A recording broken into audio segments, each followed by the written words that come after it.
Welcome to a Healthy Living video blog, episode number 74. This is Ruben. You know Aram. Absolutely, guys. We're talking today about probiotics. And probiotics is a friendly bacteria in your gut. And we're going to tear it apart and see why is it important. Well, it's important for many different reasons. Number one being that probiotics help us create the balance that we need to have a percentage of healthy bacteria and a percentage of unhealthy or harmful bacteria. Yes, because you need to have a good balance of both. So right. Your body, your digestive tract has a good bacteria and bad bacteria. The balance is 85% good bacteria, 15% bad bacteria, approximately. So you would want to maintain that throughout your life. That's correct. And the probiotics is basically translation from Greek, means pro, life, and that's a bacteria, a friendly bacteria for your gut that will help you to maintain that balance. Well said. Absolutely. So let's tear apart, why do people have a problem with dysbiosis? Why this balance gets disrupted? What's the reason? It goes back to the same foundational principles that we have used in our past 73 episodes. Mm-hmm. You create something that the body does not have an easy chance coping with. You bring your body out of homeostasis, out of balance. The minute we feel under stress, the minute that we don't eat appropriate foods, the minute that we don't get enough sleep, you know, our body will begin to suffer. It will begin to secrete all sorts of stress hormones, such as cortisol, and it will begin to erode at the lining of the stomach and the intestines.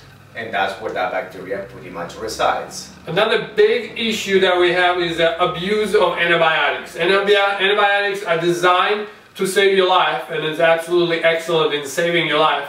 The only thing antibiotics is designed to kill all the bacteria, good or bad, so there's no discrimination, it kills everything. Mm-hmm. The issue that we have is most of the good bacteria does not get back into the digestive tract because we don't eat as much of a friendly food these days. So a lot of food is processed and we don't get the food which is, generally it's called fermented food, that basically provides you with a good bacteria. Just to give you an example of a fermented food, it will be something like a fermented milk products like yogurt or kefir, or fermented vegetables like, for example, sauerkraut. Another good example will be alcoholic beverages, like a beer or wine, also fermented, also have good bacteria in them.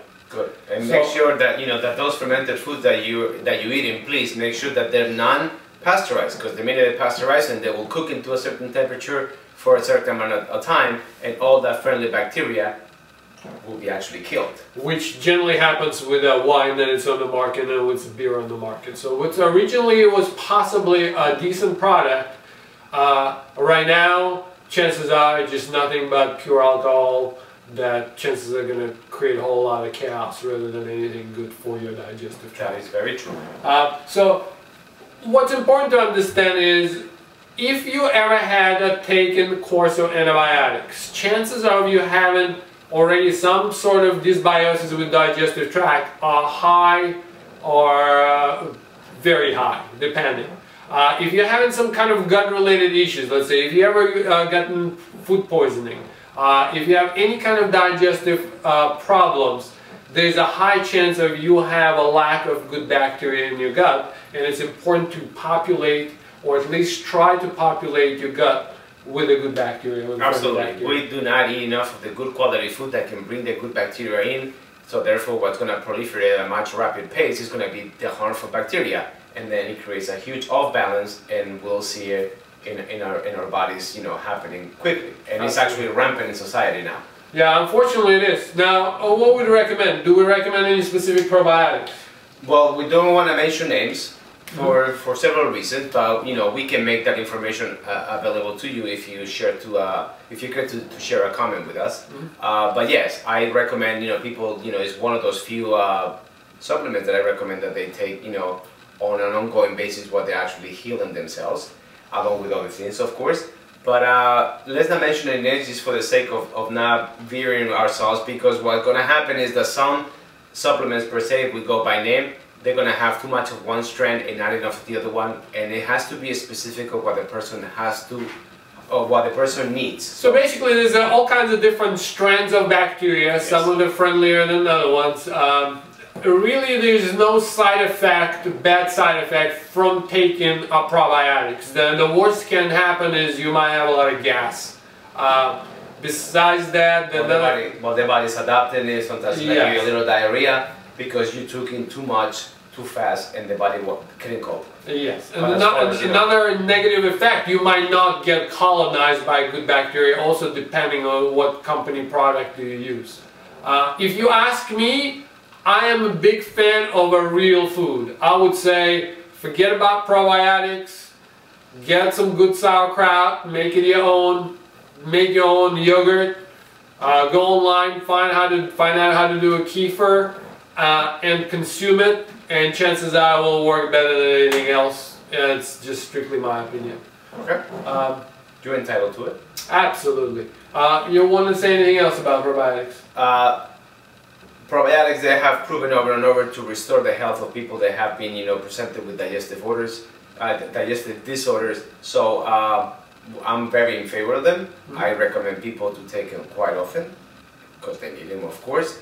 And it's one of those few misunderstood, misrepresented supplements in today's marketplace. I mean, we know a lot of people that take them, but it's not one of those mainstream supplements that people do on a daily basis, which they should. And the more stress your body goes under, the more likely that you're going to need them because the body's going to be suffering from digestive issues, and you need to, in order to regain your health and retain it, you have to take very good care of your digestive tract. Yeah, unfortunately in today's society we don't get a lot of good fermented foods in our system. We do get attacked by all kinds of different drugs and things like that. So most of the people have some sort of imbalance, some sort of dysbiosis going on with the digestive tract. So probiotic becomes more of a main issue and main culprit for actually creating a better health for our clients. So by no means do a little bit more research on your part, ask us questions, we'll be happy to answer. Do you have anything else? Follow us in the Workout Master website, workoutmaster.com, Twitter and Facebook. Keep up with the videos, post any comments, bring us any ideas that you might have for some topic or something that's of particular interest to you. We'll be more than happy to answer those in the fashion that we receive them. Absolutely. And always remember, your future looks better already. Thank you very much for watching. Until the next time.